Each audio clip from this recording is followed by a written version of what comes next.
কলেজে ওঠার পর আব্বু আম্মুকে খুব প্রেশার দিতে লাগলাম একটা ফোন কিনে দেওয়ার জন্য। কারণ তখন সবাই ফোন চালাতো, সবারই ফেসবুক আইডি ছিল। যখন সবাই একসাথে বসতাম সবাই ফোন নিয়ে গসিপ করতো, ফেসবুক নিয়ে গসিপ করতো। তো আমার না থাকায় আমি খুব গিল্টি ফিল করতাম। এই জন্য বাসায় খুব জেদ দেখাতাম, কান্নাকাটি করতাম। তো আব্বু সামর্থ্য না থাকা সত্ত্বেও আমার প্রায় 10-12 হাজার টাকার মধ্যে একটা ফোন কিনে দেয়। বান্ধবীরা তখন আমাকে একটা ফেসবুক আইডি খুলে দেয়, তো ভালোই লাগতো। সবার সাথে যে কোনো সময় কথা বলতে পারতাম, মেসেঞ্জারে চ্যাটিং করতে পারতাম। এছাড়া কলেজের পড়াশোনার জন্য একটা গ্রুপ ছিল, ওখানে পড়াশোনা নিয়েও আমরা গসিপ করতাম।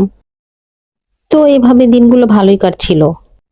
যাদের আমি চিনতাম তাদেরই আমি ফ্রেন্ড লিস্টে অ্যাড করতাম, এছাড়া অযথা বাইরের কাউকে অ্যাড করতাম না। তো একদিন হঠাৎ করে আমাকে মেসেজ রিকোয়েস্টে একজন রিকোয়েস্ট পাঠায় এবং খুব সুন্দর একটা মেসেজ দেয়। তো সুন্দর করে একটা কবিতা লিখে পাঠায় যে আমি রিপ্লাই দিতে বাধ্য হই। ছেলেটা মালয়েশিয়া থাকতো, সে ওখানকার একটা রেস্টুরেন্টের ম্যানেজার ছিল। আমি বুঝতে পারছিলাম ছেলেটা খুব বড় লোক। এছাড়া বাংলাদেশেও তাদের আর্থিক অবস্থা ভালো, ঢাকায় নাকি তাদের 2টা বাড়ি আছে। আমি আমাদের আর্থিক অবস্থা সম্পর্কে তাকে সবসময় মিথ্যা বলতাম। আমি বলতাম আমার বাবা বড় একজন ব্যবসায়ী, আমাদের ঢাকায় বাড়ি আছে।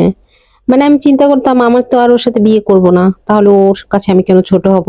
এজন্য আমি বানায় বানায় অনেক কিছু বলতাম।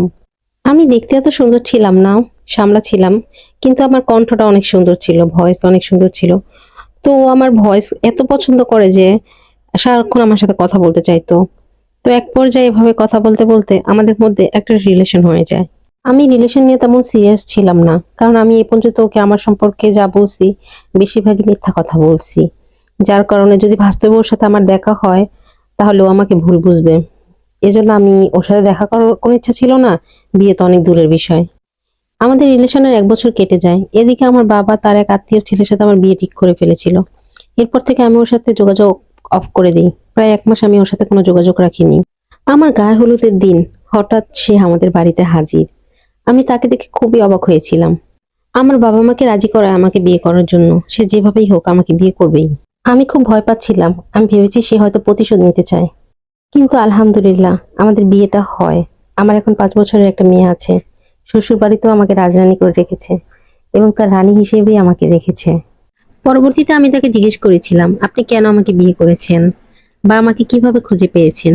সে বলল, তোমাকে আমি পছন্দ করি, ভালোবাসি। তুমি দুনিয়ার যেখানেই থাকতে আমি তোমাকে খুঁজে বের করতাম। হয়তো আমাদের ভাগ্যে এটাই লেখা ছিল। মাঝে মাঝে মনে হয় কি আল্লাহ তাআলা আমার ভাগ্য নিজ হাতে লিখেছে।